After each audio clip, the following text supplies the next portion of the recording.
வணக்கம் தமிழ் நண்பர்களே, தமிழ் சபக இந்த வீடியோவுக்கு உங்களை வரவேற்கிறேன்.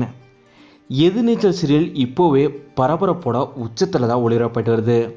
டிஆர்பிலுமே பல சாதனைகளுமே எதிர்நீச்சல் சீரியல் இப்போது நிகழ்த்திட்டு வராங்க. இந்த நிலையில் கூடுதலாக ஒரு சூப்பரான ஒரு நியூ என்ட்ரியும் வரப்போகிற தகவல் வெளியாயிருக்கு.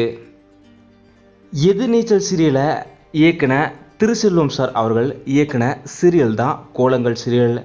இந்த சீரியலில் ஆதி கதாபாத்திரம் ஒரு சூப்பர் ஹிட் வில்லன் கதாபாத்திரம். இப்போ வரைக்குமே பெயர் சொல்லக்கூடிய அளவுக்கு சூப்பரான வில்லன் கதாபாத்திரம் தான் ஆதி கதாபாத்திரம்.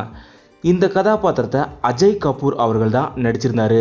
அதுக்கப்புறம் அவர் எந்த சீரியல்லையுமே அவர் நடிக்கலை. இந்த நிலையில் சமீபத்தில் அவர் வெளியிட்ட ஒரு பதிவில் டைரக்டர் திருசெல்வம் அவர்கள் என்கிட்ட ஒரு கதை சொல்லியிருந்தார். அந்த கதாபாத்திரம் மட்டும் இந்த சீரியலில் வந்ததுன்னா டிஆர்பியிலேருந்து எல்லாமே மாறிடும். ஏன்னா அந்த அளவுக்கு ஒரு வெயிட்டான கதாபாத்திரம் தான் அந்த கதாபாத்திரம். கண்டிப்பாக அந்த கதாபாத்திரத்தில் நான் நடிக்கிறதுக்குமே வாய்ப்பு இருக்குது அப்படிங்கிற மாதிரி சொல்லியிருக்காரு. ஆனால் இப்போதைக்கு அவர் முழுசாக நான் தான் நடிக்க போகிறேன் அப்படின்னு சொல்லலை.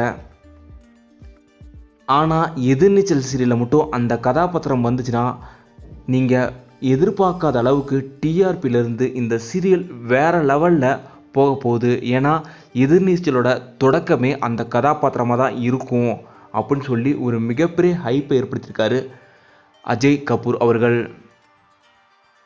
அஜய் கபூர் அவர்கள் சொல்கிறத பார்த்தா கண்டிப்பாக இந்த கதாபாத்திரத்துக்கு இவர் தான் வரப்போகிறாருன்றது தெரியுது.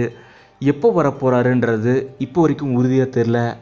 கூடிய விரைவில் அவரை நம்ம திரும்பவும் கோலங்கள் சீரியலுக்கு அப்புறம் எதிர்நீச்சல் சீரியலில் பார்க்கலாம்ன்றது மட்டும் உறுதியாக இருக்குது.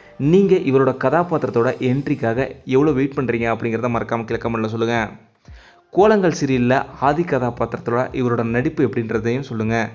இந்த வீடியோ உங்களுக்கு பிடிச்சிருந்தால் லைக் பண்ணுங்கள், கமெண்ட் பண்ணுங்கள், ஷேர் பண்ணுங்கள். தமிழ் சேனலுக்கு சப்ஸ்கிரைப் பண்ணணும்னா சப்ஸ்கிரைப் பண்ணுங்கள். மறக்காம பக்கத்தில் பெல் ஐக்கானை கிளிக் பண்ணுங்கள்.